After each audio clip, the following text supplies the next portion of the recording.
제가 빠뜨린 거 있나요? 에베소서 6장 18절에서 20절 같이 보도록 하겠습니다.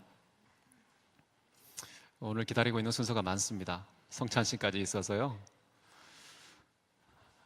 우리 한 목소리로 18, 19, 20 3절 함께 읽도록 하겠습니다. 시작. 모든 기도와 간구를 하되 항상 성령 안에서 기도하고 이를 위하여 깨어 구하기를 항상 힘쓰며 여러 성도를 위하여 구하라.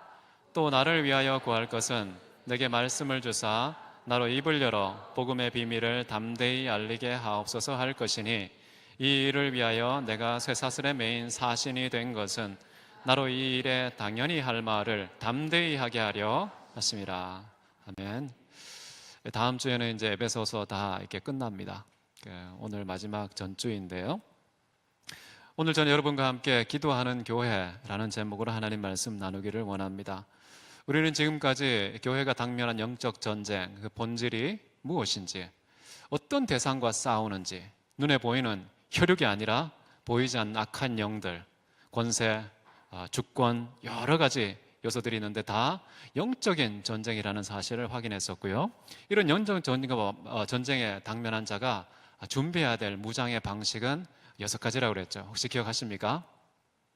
의의 혈의띠, 진리의 혈의띠, 그 다음에 의의 흉배, 호심경, 그 다음에 평화의 복음이 만든 신발, 4번째 믿음의 방패, 5번째 구원의 투구, 마지막으로 성령의 검, 이렇게 얘기했습니다.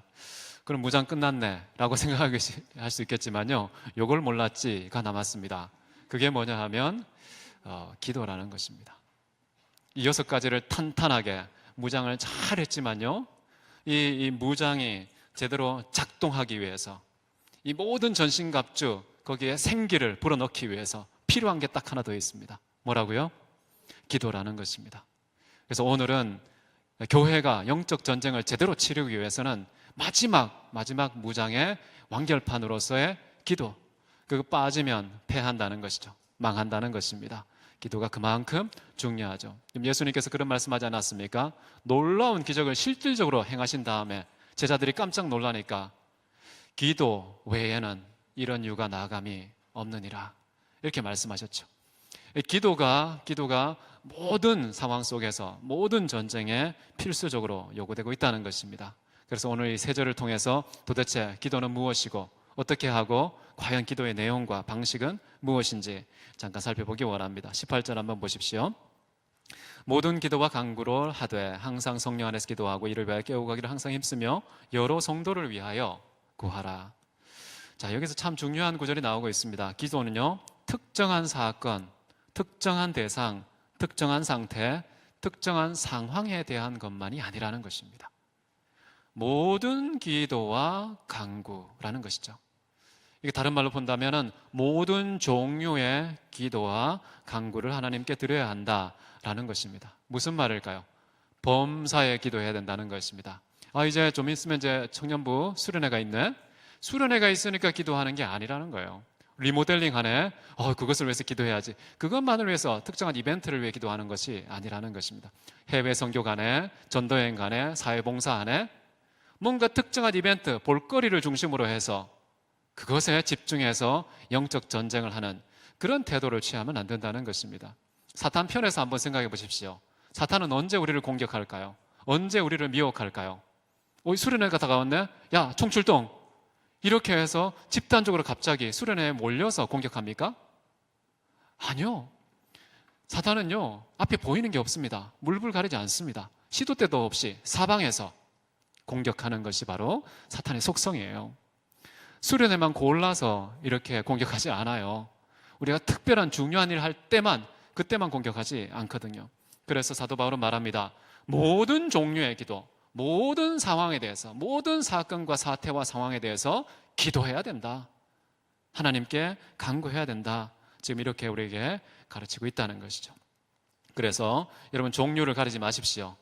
내가 그냥 의미를 부여하면서 내가 정말 보기에 중요하고 의미 있으니까 기도해야지가 아니고요, 범사의 모든 일에 대해서 기도해야 된다. 여러분 꼭 기억하십시오. 그래야 이깁니다. 사람들이 무너질 때는요, 정말 거대한 싸움에서 패배하면서 무너지는 게 아니에요. 지극히 사소한 일, 그것 때문에 하나 넘어져서요, 이혼하기도 하고요, 그냥 직장을 그만두기도 하고요, 많은 사람들에게 상처를 주기도 합니다. 조그마한 건데 그래요. 조그마한 거. 방심한 것이죠. 긴장의 끈을 풀면 그렇게 되는 것입니다. 그래서 우리는 범사의 모든 순간마다 기도해야 된다. 이게 무슨 말일까요? 기도가 삶이라는 것입니다. 삶이 기도라는 것입니다. 삶의 그 어떤 한 조각도 기도가 불필요한 그런 것은 하나도 없거든요. 삶의 모든 순간, 모든 상황이, 모든 영역이 다 기도를 요청하고 있다. 기도 없으면 그게 구멍이 된다는 것이죠. 사단의 표적이 된다는 것입니다. 범사에 매 순간마다 여러분 기도하십시오. 그 다음에는 뭐라고 나옵니까? 모든 기도와 간구로 하되, 그 다음 뭐라고 얘기합니까? 항상 기도해야 된다. 항상 기도. 항상 기도하는 게 굉장히 중요합니다. 그래서 우리 청년들한테는 그런 얘기 했습니다. 기도는 행위가 아니고 상태이다. 이벤트가 아니고 지속적인 상태를 말하는 것이죠. 항상이라는 말이 갖다 붙으면요, 상태로 변하는 것입니다. 나 새벽에 기도했어, 이런 과거형을 쓸 수가 없는 거예요. 기도라는 것은 항상 현재 진행형, 지금 하고 있어야 됩니다. 지금. 항상이라는 곳에는 모든 순간이 다 포괄되어 있잖아요. 지금 여러분 예배하고 있는 중에 그냥 눈만 뜨고 귀만 열고 있으면 안 된다는 거예요. 뭐 하고 계셔야 합니까? 기도하고 계셔야 됩니다. 주의 이름이 기념되는 이곳에, 두세 사람 이곳에 모인 곳에 하나님 함께 하신다는 약속 믿고요, 계속해서 주님과 소통하십시오.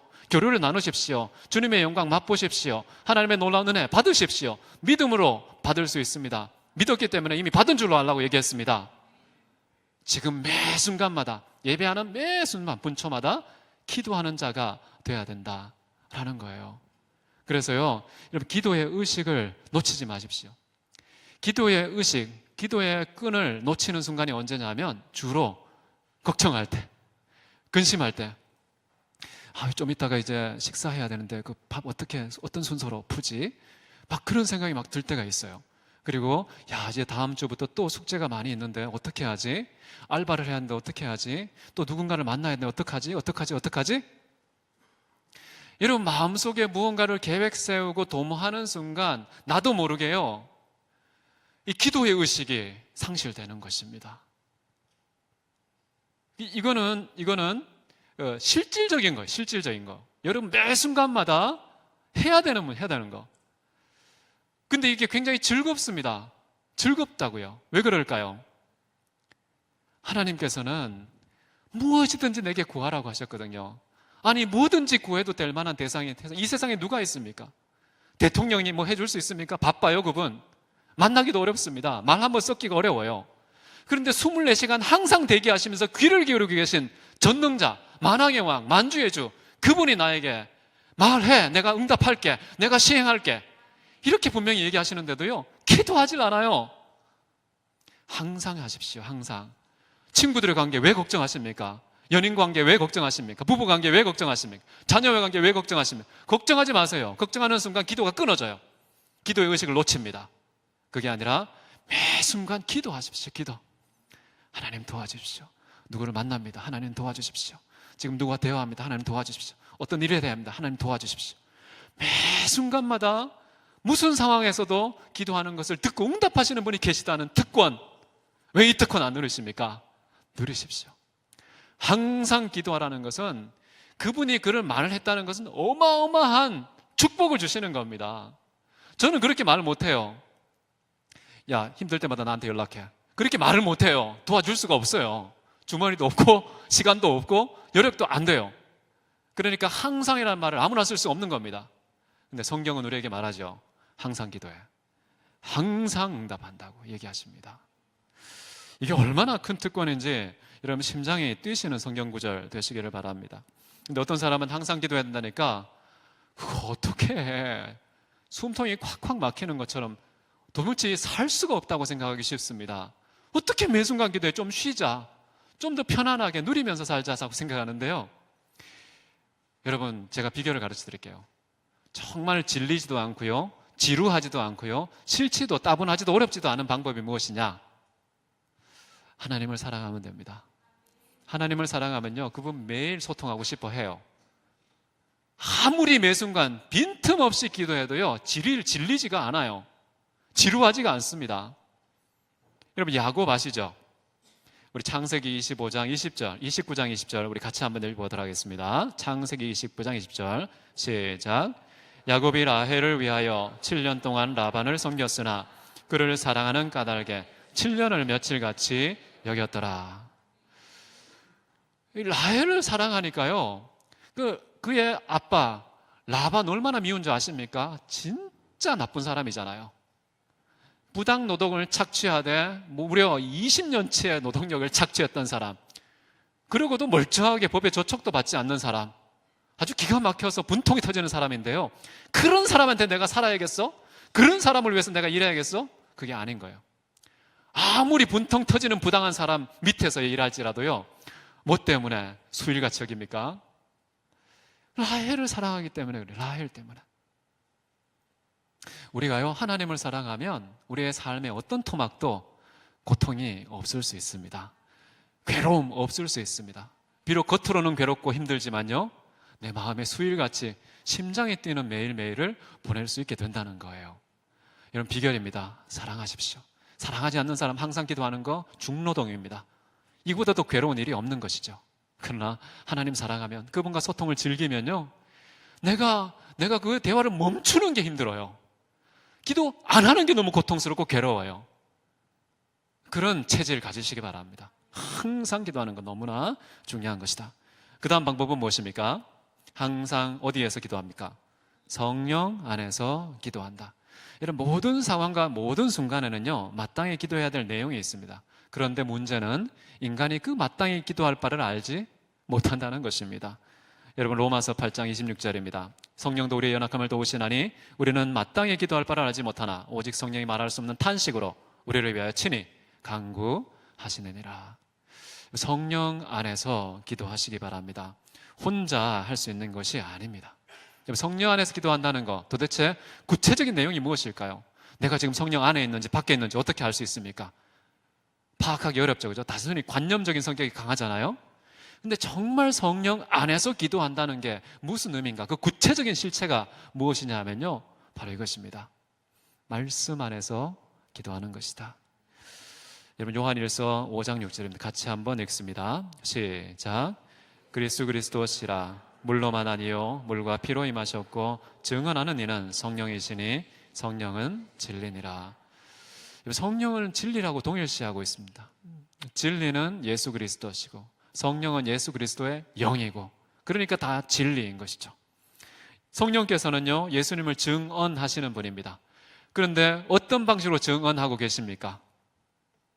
성경의 방식으로 증언하고 계세요. 모든 성경은 성령의 충만함을 입은 사람들이 기록한 책입니다. 사사로이 쓴 게 아니고요, 하나님의 감동으로 쓴 것이죠. 성령께서 쓰게 하신 증언들입니다. 성경은 누구의 증언이냐? 성령의 증언입니다. 성령 안에서 기도한다는 것은 무엇일까요? 성령의 증언을 따라서 그 안에서 기도하는 것이다. 다시 말하면 성경 안에서 기도하는 것이다. 여러분, 성경 안에는요, 우리가 마땅히 구해야 될 것이 무엇인지 다 기록되어 있습니다. 걱정하지 않으셔도 됩니다. 내가 무엇을 기도하지? 성경책 보시면 되는 것이죠. 성경을 보면 명확하게 마땅히 구할 바 우리에게 적시해 나왔다는 것이죠. 그럼 조지 밀러 아시죠? 25,000번의 기도 응답을 받으신 분입니다. 저는 계산을 좋아하기 때문에 또 계산해 봤습니다. 1년에 365일이잖아요. 그러면 25,000건이 어느 정도 세월이 지나면 그게 다 소화가 될까요? 하루에 한 건씩만 됐다고 하면. 계산해 보니까요, 68년이 넘습니다. 근데 조지 밀러라는 사람은요, 63년 동안 고아들을 섬겼고요, 무려 15만 명의 고아들을 양육시켰던 사람이에요. 63년 동안 최소한 하루에 한 건 이상은 기도 응답이 있었던 사람이죠. 부럽지 않습니까? 다들 부러워합니다.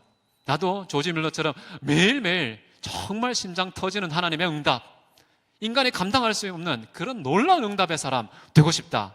모든 사람이 소원하고 있죠. 그러나 문제는 뭐냐면 조지 밀러가 그 기도 응답을 받았던 기도의 방법에 대해서는 알고 싶어 하지 않아요. 조지 밀러는 어떻게 그렇게 응답 받았을까요?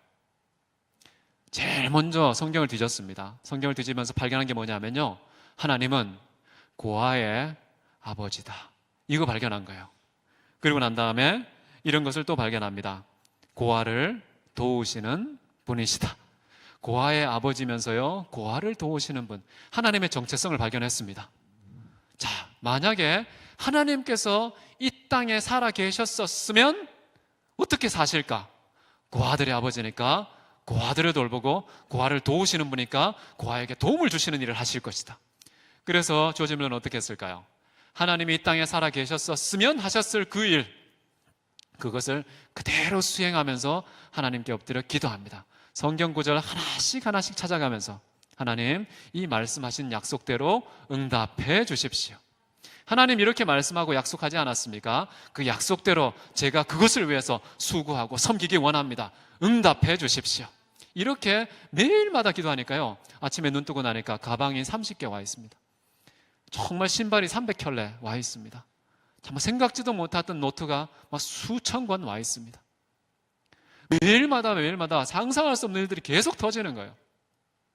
이런 응답은 다 성경 안에서 말씀을 따라 기도했기 때문에 그렇다는 것이죠. 여러분도 그렇게 하시기를 바랍니다. 항상 매일매일 응답받는 삶, 성경 안에서 하나님의 뜻을 따라 기도해서 오직 성령 안에서 기도함으로 응답받는 그런 인생 여러분 되시기를 바랍니다. 여러분도 범사에 그렇게 기도하십시오. 사탄은 무시로 사방에서 공격한다고 그랬죠.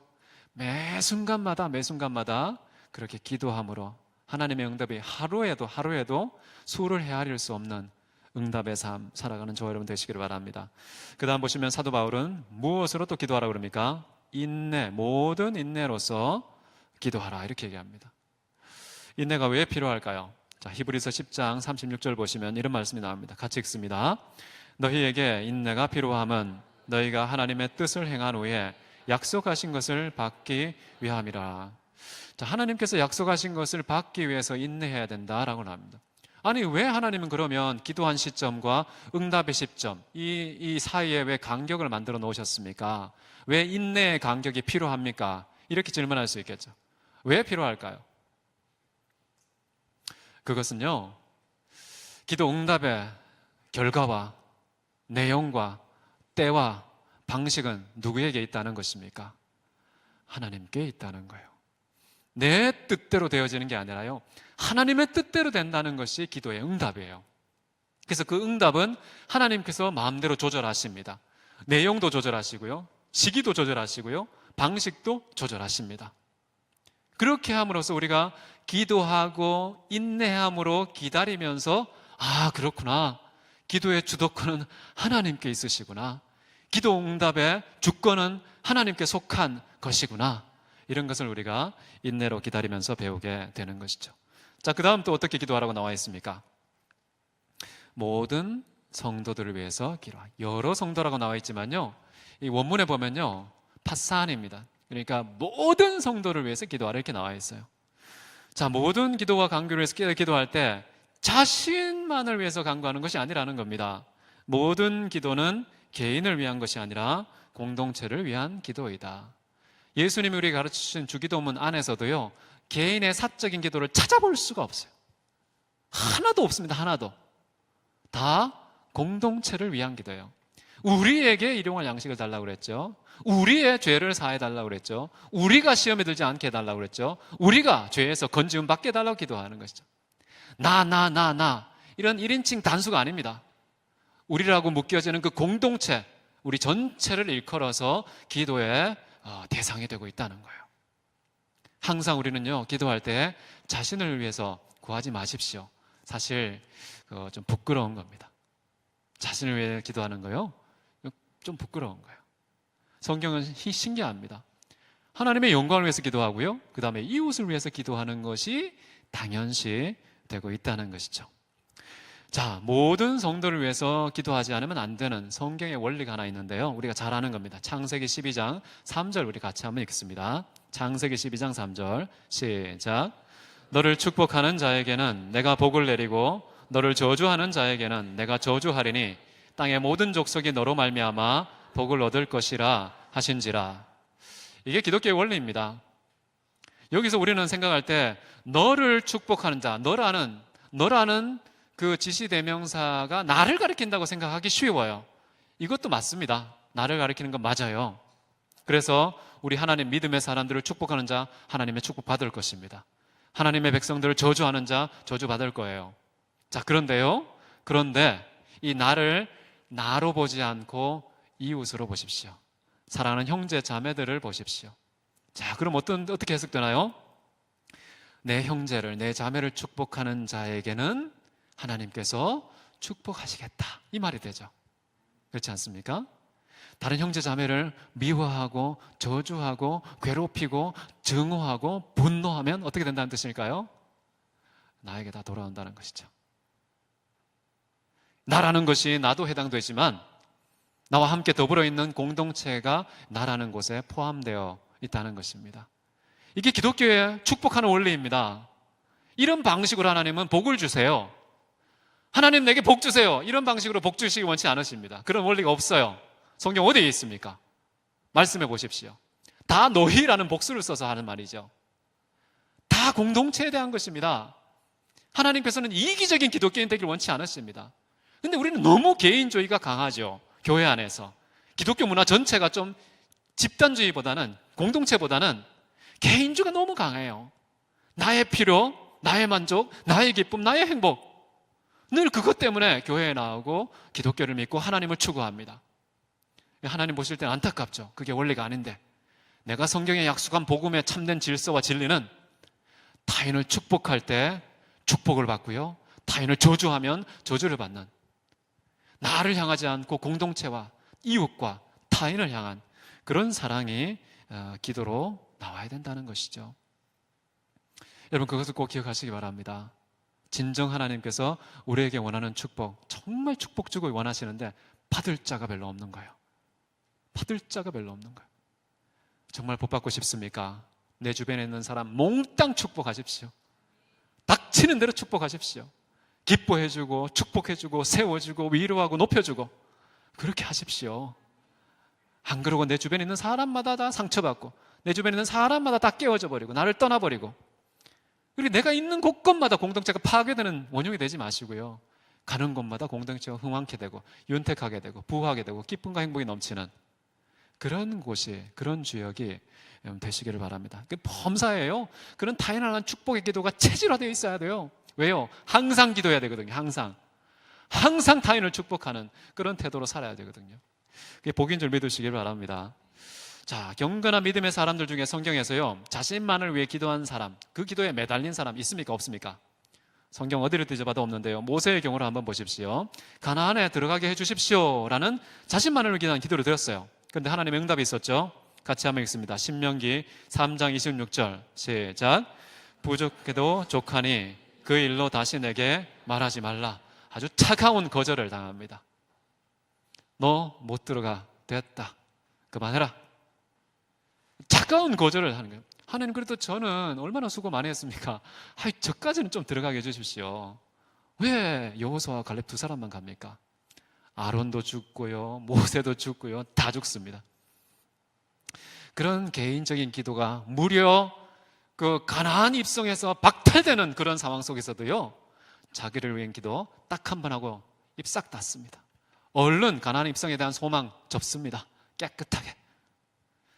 멋진 모습 아닙니까? 자기를 위한 기도 얼른 중단하는 모습. 여러분, 사도 바울도 아시죠? 사도 바울도 자신의 몸에 사탄의 가시가 있기 때문에 제거해달라고 기도했죠. 몇 번 기도했습니까? 3번 기도했는데요, 하나님의 응답 보십시오. 고린도후서 12장 9절 같이 읽습니다. 내 은혜가 내게 족하도다. 이는 내 능력이 약한 데서 온전하여 짐이라. 자, 하나님의 뜻과 능력과 섭리가 더 온전하게 드러나기 위해서는 내 몸에 질병이 머무는 것조차도 아멘 하고 그냥 받아들이고, 하나님 그래도 내 거 정말 얼마나 내가 수고했는데, 이런 얘기 안 한다는 거예요. 개인적인 기도 안 드려요. 참 특이하죠. 그냥 3번 딱 하고요, 하나님께서 은혜 족하다, 끝이에요. 우리 예수님은 어땠을까요? 40일간 주야로 줄이지 않았습니까? 돌덩이를 떡덩이로 만들고 싶은 욕구가, 명분이 얼마나 강력했던 때입니까? 그러나 그럼에도 불구하고 하나님께서는 자기의 개인적인, 예수님은 자기 개인적인 기도를 드리지 않습니다. 물론 십자가에 달리실 때 할 수만 있다면 이 잔을 지나가게 해달라고 기도했지만 그 할 수만 있다면의 또 다른 뜻은 뭐냐면요, 하나님의 뜻이라면 지나가게 달라고. 하나님의 뜻을 거스르고 싶은 마음이 초도 없는 거예요. 나의 욕망, 나의 원대로가 아니고요, 아버지 하나님의 뜻대로 온 백성들이, 하나님의 백성들이 살아남을 위해서 그 뜻대로 인도해 달라고. 우리 같이 한번 누가복음 22장 42절, 예수님께서 기도드린 그 마지막 끝자락에 내뱉은 마지막 고백 같이 읽습니다. 아버지여, 만일 아버지의 뜻이여든 이 잔을 내게서 옮겨 주옵소서. 그러나 내 원대로 마옵시고 아버지의 원대로 되기를 원하나이다. 이런 모세와 바울과 주님처럼요, 자기 개인을 위해서 기도하지 마십시오. 하나님의 영광을 위해서, 사랑하는 이웃들, 내 형제 자매들을 위해서 축복하며 기도하는 사람 되시기를 바랍니다. 이게 손해보는 게 아니에요. 그럼 내 거는 누가 챙겨? 라고 생각하지만요, 하나님이 챙기십니다. 이웃을 축복했는데, 형제 자매 축복했는데 하나님이 축복으로 챙겨주신다는 거, 그거 믿어야죠. 그거 믿은 것이죠. 내가 내 주먹으로 나를 챙기면 그게 민망한 겁니다. 기독교인 그 참된 모습은 아니에요. 항상 벌리십시오. 정말 나누십시오. 품으십시오. 이런 것이 참된 기독교의 정신, 향기를 드러내는 길이라고 저는 믿습니다. 자, 이제 19절을 한번 보십시오. 사도 바울이요, 자신을 위해서도 기도해 달라 기도 부탁드립니다. 우리 같이 한번 19절 읽습니다. 시작. 또 나를 위하여 구할 것은 내게 말씀을 주사 나로 입을 열어 복음의 비밀을 담대히 알리게 하옵소서 할 것이니. 조금 이렇게 다시 제가 번역을 하면 이렇게 됩니다. 내가 입을 열 때마다 나에게 메시지가 주어지게 해달라고 기도해라. 입을 열 때마다 하나님의 메시지가 내 입을 채우게 해달라. 내 입에서 하나님 메시지가 쏟아지게 해달라. 이게 기도 제목이라는 것입니다. 여러분, 매 순간마다 하나님께서 원하시는 메시지가 있습니다. 누구를 만나든지, 어떤 대상을 어떤 순간에 만나든지요, 누구를 만났을 때 하나님께서 그를 향한 당신의 메시지가 있습니다. 나도 모르게 내 생각을 쏟아내고 싶어 하기 쉬워요. 내 감정을 마구 밀어내고 하고 싶어요. 내 기호를 막고 반영하고 싶어 하는 그런 대화법을 나도 모르게 원하는데요, 사도 바울은 이렇게 얘기합니다. 내가 누군가를 만날 때마다, 입을 열 때마다 내 입을 하나님의 메시지가 차지하게 해달라고 기도하고 있는 것이죠. 이 얼마나 아름다운 것입니까? 여러분, 사람들하고 만났을 때 교제가 잘 안 되는 경우가 있죠. 무슨 말을 해야 될지 모를 때가 있죠. 말만 하면, 입만 열면 관계가 깨지고 분위기가 싸늘해지고 그런 경우가 있잖아요. 어떻게 하면 될까요? 기도하십시오. 기도를 안 해서 그런 거예요. 만나기 직전에 기도하십시오. 직전에. 만난 순간에도 계속 기도하시는데요, 만나기 직전에 하나님, 제가 어떤 교수님, 어떤 집사님, 어떤 권사님, 어떤 장로님 만납니다. 주님 도와주세요. 주님의 말씀을 입술에 담아주십시오. 이렇게 하고 나가 대화하잖아요. 대화가 향기롭습니다. 생각하지 않은 아름다운 교통이 일어납니다. 서로가 서로에게 치유를 받고요, 회복되는 일들이 일어나는 것이죠. 여러분, 매 순간 그렇게 하십시오. 어떻게 하라고요? 항상 성령 안에서 그렇게 하라는 거예요. 항상 성령 안에서 입을 열 때마다, 만날 때마다 하나님의 진리가 선포되는 그런 사람 되게 해달라는 것이죠. 그렇게 하지 않으면 어떻게 될까요? 그렇게 하지 않으면요, 잘못하면 거짓 선지자가 될 수도 있습니다. 우리는 하나님의 사람 아닙니까? 어딜 가든지 하나님의 사람이라는 타이틀이 붙어 있지 않습니까? 그런데 그 입에서 뭐가 출고되느냐, 그거에 따라서 우리는 잘못하면 하나님의 사람 입에서 그 말이 나옴으로 인하여 거짓 선지자가 될 수 있는 위험성이 있다는 사실. 우리 신명기 18장 19, 20절 같이 한번 보겠습니다. 시작. 누구든지 내 이름으로 전하는 내 말을 듣지 아니하는 자는 내게 벌을 받을 것이요, 만일 어떤 선지자가 내가 전하라고 명령하지 아니한 말을 제 마음대로 내 이름으로 전하든지 다른 신들의 이름으로 말하든 그 선지자는 죽임을 당하리라. 그런 선지자의 말을 듣는 사람도 재앙이 있고요, 말하는 사람도 죽음의 재앙이 임할 것이다, 이렇게 얘기하고 있습니다. 여러분, 거짓 선지자의 말 듣지도 마십시오. 말하지도 말고 듣지도 마십시오. 들어도 재앙이 있고요, 말해도 죽음의 재앙이 임한다, 이렇게 나오고 있지 않습니까? 무섭죠. 그래서 우리 주변에 있는 이단들의 말 너무 귀를 쏠깃하면서 듣지 마십시오. 하나님께서 주신 말이 아닌데, 하나님께서 그 입에 담으신 메시지가 아닌데 그것을 우리 귀에 담고 듣게 되면 우리도 그 거짓된 메시지의 피해자가 된다는 거예요. 물론 말한 사람도 당연히 하나님께서 징계를 하시겠죠. 그래서 하나님의 말씀만 말하고 듣는 그런 태도가 대단히 필요하다는 것입니다. 자, 그 다음에 20절을 한번 보십시오. 마지막 절인데요. 같이 읽습니다. 이 일을 위하여 내가 쇠사슬에 매인 사신이 된 것은 나로 이 일에 당연히 할 말을 담대히 하게 하려 하심이라. 자, 이 마지막 구절을 보면서 저는 이런 것을 느낍니다. 왜 쇠사슬에 매인 사신이 되었을까? 아니, 이게 영광스러운 사신이 되면 되잖아요. 그런데 쇠사슬은 무엇을 상징합니까? 부끄러움과 수치, 괴로움, 고통을 상징하지 않습니까? 그런데 그 쇠사슬에 매인 사신이 된다. 참 특이한데, 저 같으면 이런 쇠사슬에 매인 사신이 되었을 때 무엇부터 구할까요? 여러분 같으면 무엇을 1순위로 구하겠습니까? 쇠사슬부터 좀 끊어주세요. 발에 족쇄부터 끌어주십시오. 결박 주님께서 끌어주십시오. 그래야 내가 담대히 복음 전하지 않겠습니까? 이렇게 생각하기 쉽죠. 사도 바울은 뭐라고 얘기합니까? 내가 입을 열 때마다 하나님의 메시지가 선포되는 복음 전파가 이루어지게 해달라고 기도해라. 이런 기도를 부탁한다는 거예요. 내가 지금 어디 있는지 알지? 감옥에 있지 않아? 빨리 나가야 되겠지? 기도해야 되겠지? 이렇게 하지 않았다는 거예요. 감옥에 갇혀서 매인바된 몸, 사로잡힌 몸 되었지만은 그럼에도 불구하고 하나님의 말씀은 메어서는 안 된다고 얘기하는 겁니다. 인간은 메어도 말씀은 메어서는 안 된다는 판단력. 이 복음의 우선순위, 이런 가치관, 복음 때문에 자기의 인생도 돌아보지 않고 복음에 자기 운명을 다 맡겨버리는 그런 인생관, 가치관, 이것이 저는 참 도전이 됩니다. 여러분, 디모데후서 2장 9절 한번 보십시오. 같이 한번 읽겠습니다. 복음으로 말미암아 내가 죄인과 같이 매이는 데까지 고난을 받았으나 하나님의 말씀은 매이지 아니하니라. 자, 인간은 매일 수 있습니다. 감옥에 갇힐 수 있겠죠. 여러 가지 상황 속에서, 관계성 속에서 붙잡힙니다. 눌릴 때가 있어요. 그러나 그럼에도 불구하고 매이지 않는 것이 있습니다. 뭘까요? 하나님의 말씀. 자, 그러면 지혜로운 기도자는 무엇을 기도할까요? 언제든지 매일 수밖에 없는 그 인간의 해방을 위해서 기도하기보다는요, 하나님의 말씀은 매이지 않지 않습니까? 매이지 않는 하나님의 말씀이 담대히 선포되게 기도하는 것입니다. 이 가치관이 뚜렷하고 우선순위가 분명합니다. 하나님의 말씀을 먼저 구하는 자가 되시기를 바랍니다. 하나님 말씀이 매이지 않으니까 그 매이지 않는 하나님 말씀 전하는 사람은 매일까요? 매이지 않을까요? 자동적으로 되는 게 있잖아요.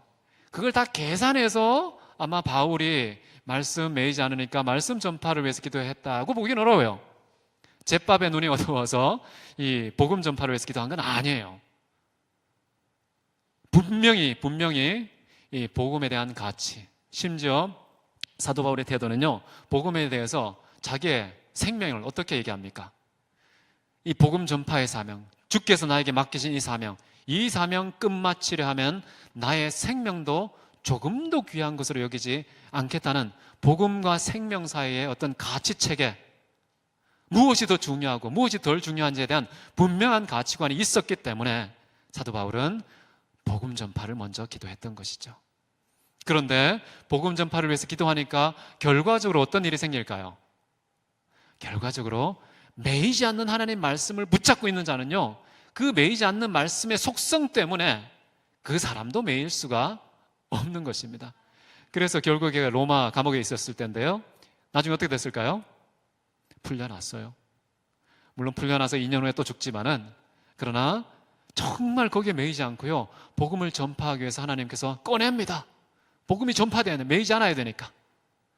복음을 입술에 담고 있는 사람은요, 매이지 않는 복음 때문에 매이지 않는 자가 되는 축복을 누린다는 거예요. 여러분, 성경 말씀, 이런 말씀 있죠. 너희는 먼저 그의 나라와 의를 구하라. 그래야면 이 모든 것을 더하시리라. 이런 우선순위, 이런 인생과 가치에 대한 분명한 관점을 갖고 있을 때에 내가 무엇을 위해서 어떻게 살아야 하는지, 그 해답이 나오는 것이죠. 여러분, 말씀을 정리하겠습니다.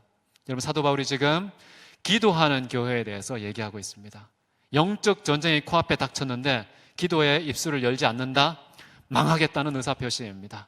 나는 사탄에게 패할 준비가 끝났습니다 라는 그런 태도예요.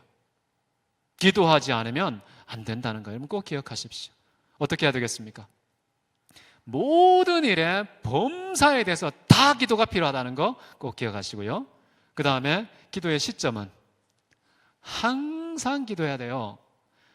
수련을 위해서 기도 몇 번 하고 끝난 게 아니고요. 마음속에 항상 기도하는 겁니다. 항상 예배를 위해서 기도하는 겁니다. 항상 형제자매를 위해서 기도하는 것이죠. 항상 하는. 그리고 나의 욕망을 투영시키는 기도하는 게 아닙니다. 나의 욕구와 기호가 분출하는 통로로 기도를 삼지 마십시오. 진짜 기도는 뭐냐? 성령 안에서 마땅히 구할 그것을 구하는 것이 기도이다. 기억하시기 바랍니다. 기도의 수혜자는 누가 돼야 될까요?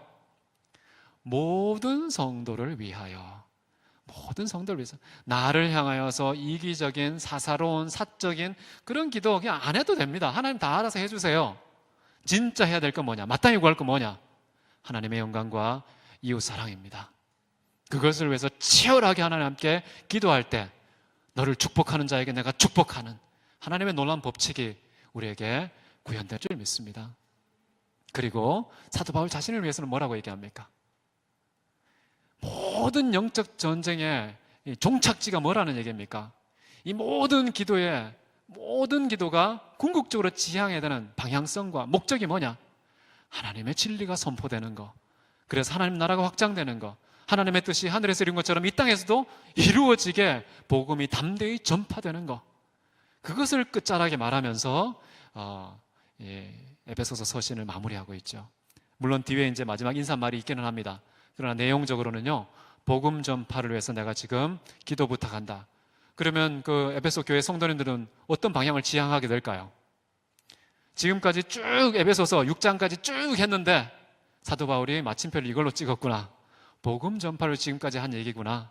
하나님의 나라와 영광과 의를 위해서 그 방향을 향하여서 살아가라고 지금 말하고 있구나 라는 그런 결론에 동참할 수 있게 되겠죠. 지금 사도 바울은 뭘 하고 있는 겁니까? 모든 하나님의 성도들에게 도전하고 있습니다. 우리가 이 땅에 사는 이유는 담대히 마땅히 해야 될 복음을 전파하기 위함이다. 그래서 항상 성령 안에서 하나님의 영광과 이웃사랑을 위해서 깨어 기도하기를 힘쓰라. 이렇게 얘기하고 있는 거예요. 우리의 삶은 어떻습니까? 사도 바울이 걸어간 길, 사도 바울이 권면하고 있는 에베소 교회를 향한 그 뜻이 여러분 우리에게도 새겨져 있습니까? 여러분 왜 사십니까?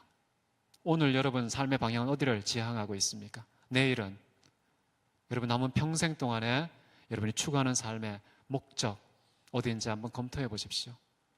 하나님께서 최고의 축복을 주기 원하는 거기에 코드가 맞춰 있지 않으면 불행할 것입니다. 우리에게 행복, 기쁨, 만족이 주어지지 않을 수 있습니다. 복음을 전파하는 게 하나님을 위해서라기보다는요, 진짜 우리가 복음을 지향할 때 최고의 복, 최고의 기쁨, 최고의 만족, 최고의 영광 누리도록 인간을 창조하셨어요. 누리도록 세상을 인도하고 계십니다. 그런 하나님 살아계심 믿는다면 복음 전파 주역들이 다 되시기를 바랍니다. 이 일을 위해서 영적 무장, 영적 전투, 마지막으로 기도하는 교회 다 되시기를 바랍니다. 다 같이 기도하시겠습니다. 사랑이 많으신 하나님 아버지, 오늘 기도하는 교회에 대해서 함께 나누었습니다. 아버지 하나님, 우리 대학교에 기도하는 교회가 되기 원합니다. 특정한 사건만을 위한 것이 아니라 모든 종류의 기도와 간구로 하나님께 엎드리게 하옵소서. 항상 엎드리게 하여 주옵소서. 사사로운 개인의 유익이 아니라 성령 안에서 마땅히 구할 하나님의 영광과 이웃 사랑을 위해서 부르짖는 저희들 되게 도와주옵소서. 그리고 우리 각자를 위해 복음의 말씀이 그 입술에 늘 선포될 수 있도록 하나님께 기도하는 저희들 되기 원합니다. 이곳에 출석하는 모든 사람들이 가는 곳곳마다 입을 열 때마다 그 입에서 진리의 메시지, 하나님의 음성이 쏟아져 나오게 하옵소서. 주님, 그로 말미암아 주님 영광 받으시고 온 세상 하나님의 나라가 확장되게 도와주시고 거룩한 주님의 뜻 이 땅 가운데 열매 맺게 하여 주옵소서. 주께서 함께 하시고 인도하시고 영광 받으실 것을 믿고 감사하며 살아계신 예수 그리스도 이름으로 기도했습니다. 아멘.